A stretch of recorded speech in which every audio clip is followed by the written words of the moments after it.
Hello friends, welcome to my channel complete English grammar.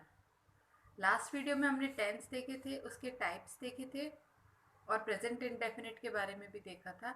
आज हम देखेंगे use of present indefinite in various situations, यानी different situations में present indefinite tense कहाँ use होता है, कैसे यूज़ होता है।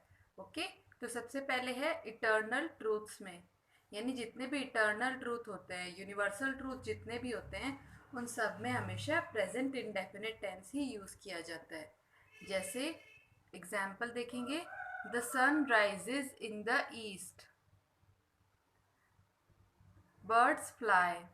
ये सभी क्या है? यूनिवर्सल ट्रूथ है। सन हमेशा हमेशा ईस्ट में राइज होता है, तो इसके साथ हमेशा प्रेजेंट इंडेफिनिट टेंस ही यूज़ किया जाएगा। उसी तरह बर्ड्स फ्लाई, अब बर्ड्स भी हमेशा उड़ते हैं, जितने भी बर्ड्स होते हैं सब उड़ते हैं, तो इसके साथ भी प्रेजेंट इंडेफिनिट टेंस यूज़ किया जाएगा। उसी तरह the earth revolves round the sun, यानी कि अर्थ सन के चक्कर लगाती है। ये भी यूनिवर्सल ट्रुथ है, हमेशा से चलता आ रहा है और आगे भी चलता रहेगा। तो ऐसे जितने भी यूनिवर्सल ट्रुथ या इटर्नल ट्रुथ होते हैं, उन सभी में प्रेजेंट इंडेफिनिट टेंस का ही यूज़ किया जाता है। अब नेक्स्ट हम देखेंगे सिंपल प्रेजेंट टेंस में कौन कौन से वर्ड्स यूज होते हैं। जैसे always, never, occasionally, sometimes, often, usually, every week, on Sundays, twice a year, every year, etcetera. ये सारे शब्द जहाँ आते हैं वहाँ प्रेजेंट इंडेफिनिट टेंस ही यूज़ किया जाता है। अब हम इसके एग्जाम्पल देखेंगे। जैसे she always speaks the truth, वह हमेशा सच बोलती है। He sometimes goes for a walk, Rahim often comes late, he occasionally visits church. तो ये ऑलवेज, समटाइम्स, ऑफन, ओकेजनली, ये सारे वर्ड्स जहाँ आते हैं वहाँ फर्स्ट फॉर्म प्रेजेंट में यूज़ हो रही है, प्रेजेंट इंडेफिनिट का यूज़ हो रहा है।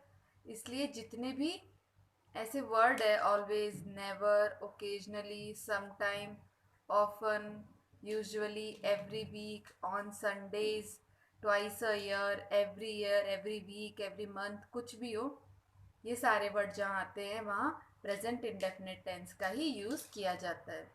ओके, अब हम नेक्स्ट देखेंगे।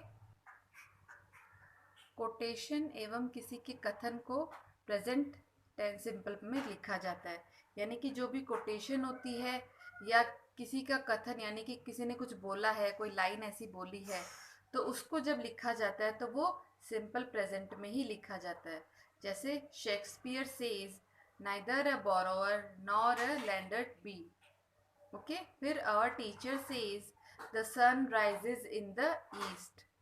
तो जितने भी कोटेशन या किसी की बोली हुई लाइन होती है, उसे जब लिखा जाता है तो हमेशा सिंपल प्रेजेंट में ही लिखा जाता है।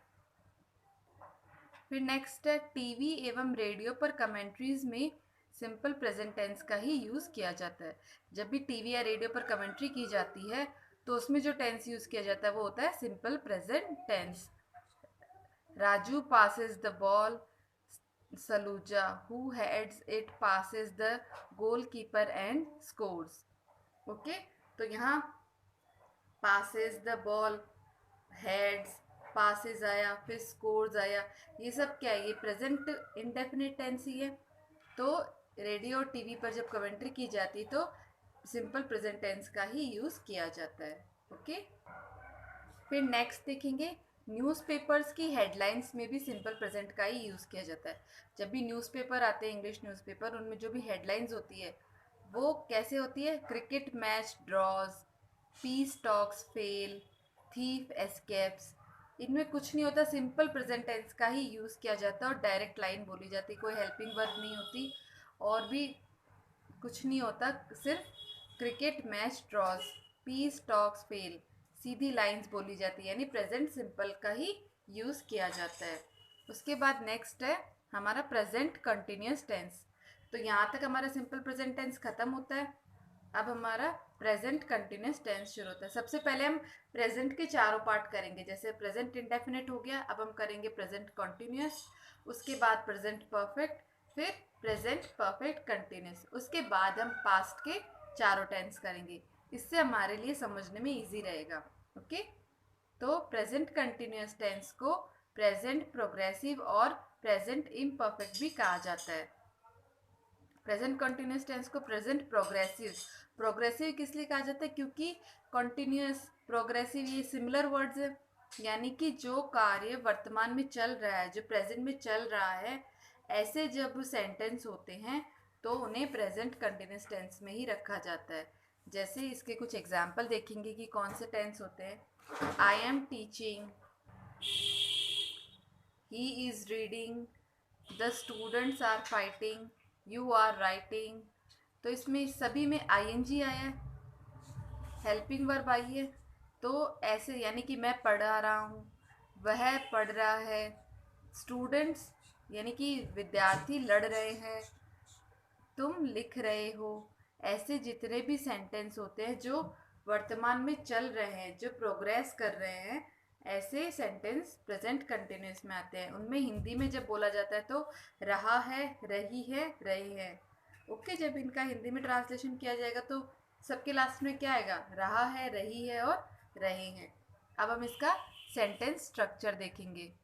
जैसे इसका सेंटेंस में क्या आएगा, सब्जेक्ट प्लस इसमें कौन सी हेल्पिंग वर्ब यूज होगी, इज, आर और एम, और वर्ब की फर्स्ट फॉर्म आईएनजी के साथ। इसे वर्ब की फोर्थ फॉर्म भी कहा जाता है। ओके, उसके बाद प्लस ऑब्जेक्ट आ जाएगा। अब हम देखेंगे कि कहाँ इसका यूज किया जाता है, कहाँ एम का यूज किया जाता है और कहाँ आर का यूज किया जाता है। तो इज हमेशा सिंगुलर के साथ ही यूज किया जाता है। ही, शी, इट या किसी का नेम हो, and all other singular subjects, जितने भी सिंगुलर सब्जेक्ट या सिंगुलर नाउन होते हैं उनके साथ हमेशा helping verb is he use होती है प्रेजेंट में। और आई के साथ हमेशा एम यूज होता है, और आर हमेशा प्लूरल नाउन के साथ यूज किया जाता है।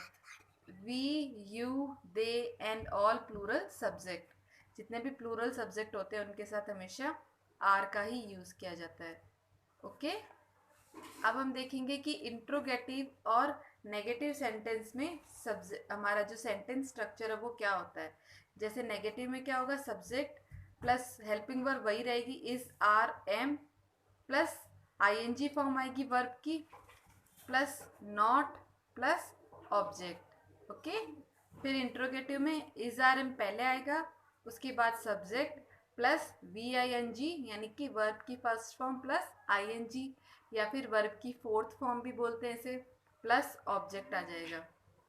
ठीक है, उसके बाद अब हम देखेंगे इंट्रोगेटिव नेगेटिव टाइप सेंटेंस।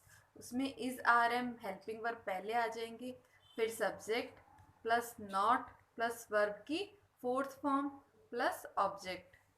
फिर या फिर इसको हम ऐसे भी लिख सकते हैं, isn't, aren't plus subject plus verb की फोर्थ फॉर्म प्लस ऑब्जेक्ट भी लिख सकते हैं। ओके, इसको इजंट भी लिखते हैं, फिर आर को आरंट और एम को भी आरंट ही लिखा जाता है। ओके, अब हम चारों टाइप के एक एक एग्जाम्पल देख लेंगे। जैसे सबसे पहले एफर्मेटिव प्रेजेंट कंटिन्यूअस टेंस कैसा होगा, आई एम राइटिंग, मैं लिख रहा हूँ। I am not writing, am I writing, aren't I writing, am I not writing. तो एफर्मेटिव में आई एम राइटिंग लिखा जाएगा, फिर नेगेटिव आ गया, फिर इंट्रोगेटिव और नेगेटिव सेंटेंस। तो ये सारे एग्जाम्पल से हमें पता चल जाएगा कि प्रेजेंट कंटिन्यूअस टेंस कौन सा होता है। ओके, इन सब में वर्ब की आईएनजी यानी कि वर्ब की फोर्थ फॉर्म ही आएगी। अब हम देखेंगे use of present continuous tense in various situations. जैसे हमने इंडेफिनिट के यूज देखे थे, वैसे ही हम कंटिन्यूअस टेंस के डिफरेंट सिचुएशंस में कहाँ यूज किया जाता है। ऐसे कार्य जो प्रेजेंट में चल रहे हैं, ओके, जितने भी अगर कंटिन्यू चल रहे हैं प्रेजेंट में, तो उन सब में प्रेजेंट कंटिन्यूअस टेंस का ही यूज किया जाएगा। जैसे he is playing football, Ramesh is teaching in the class. तो ये सब प्रेजेंट में चल रहे हैं, यानी कि वह फुटबॉल खेल रहा है, रमेश क्लास में पढ़ा रहा है। ओके, फिर नेक्स्ट है ऐसे कार्य जो at the time of speaking नहीं चल रहे होते हैं लेकिन रेगुलर प्रोसेस में लगातार हो रहे हैं। कुछ ऐसे सेंटेंस होते हैं जो जब at the time of speaking, यानी कि जब बोले जा रहे हैं तब वो नहीं चल रहे होते हैं, लेकिन रेगुलर प्रोसेस में रहते हैं, जैसे कि he is writing a novel now a days. Okay, तो वह इन दिनों एक नॉवल लिख रहा है। नाउ अ डेज हमेशा कंटिन्यूस के साथ ही यूज किया जाता है। ओके, उसी तरह Harish is reading in class 12। Harish class 12th में पढ़ रहा है। अब वो भले उस टाइम क्लास में नहीं हो, लेकिन वो 12th क्लास में पढ़ता है, तो Harish is reading in class 12। I am serving in this office, यानी कि मैं इस ऑफिस में काम करता हूँ। अब भले ही उस वक्त ऑफिस में हो या ना हो, उससे कोई फर्क नहीं पड़ता, लेकिन अगर रेगुलर प्रोसेस में कोई काम हो रहा है तो वो प्रेजेंट कंटिन्यूस टेंस में ही आएगा। ओके, फिर नेक्स्ट है नियर फ्यूचर में होने वाले प्लान्ड और अरेंज्ड एक्शंस के लिए भी प्रेजेंट कंटिन्यूस टेंस का यूज़ किया जाता है।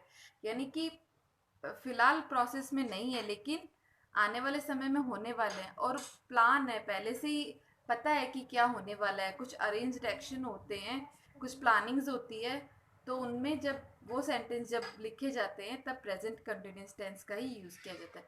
जैसे ही इज़ कमिंग टुमारो, वह कल आ रहा है। अब पता है कि वो कल आ रहा है, तो he is coming tomorrow. Okay, they are going to Delhi tomorrow, वह कल दिल्ली जा रहे हैं, तो इसको भी प्रेजेंट कंटिन्यूस टेंस में हम लिख सकते हैं। She is coming by 7 AM train on Monday, वह 7 बजे वाली ट्रेन से आ रही है। ओके, आज यहाँ हमारा प्रेजेंट कंटिन्यूस टेंस खत्म होता है। आज के वीडियो में इतना ही, आगे हम नेक्स्ट वीडियो में करेंगे। Thank you.